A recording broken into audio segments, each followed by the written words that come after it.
The French Revolution had begun 4 years earlier with the storming of the Bastille. Since then, the government had been in a constant state of change. By 1793, the revolutionary government was in crisis. France was being attacked by foreign countries on all sides, and civil war was breaking out in many regions. Radicals led by Maximilien Robespierre took over the government and started the Reign of Terror. The Reign of Terror began on September the 5th, 1793, with a declaration by Robespierre that terror would be the order of the day. During the Reign of Terror, France was ruled by a group of men called the Committee of Public Safety. The leader of this group was Robespierre. Robespierre was also the leader of a radical group called the Jacobins. The Jacobins felt that it was their duty to preserve the revolution, even if it meant violence and terror. The Committee of Public Safety introduced several new laws.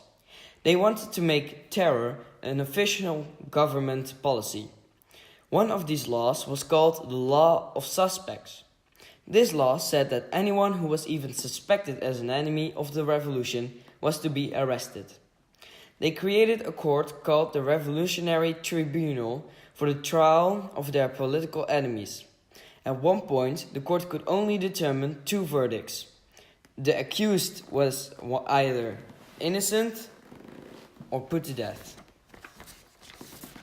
Throughout the next year, France was ruled by the terror. People had to be careful of everything they said, what they did, and who they talked to. The slightest hint of opposition to the revolutionary government could mean prison or even death.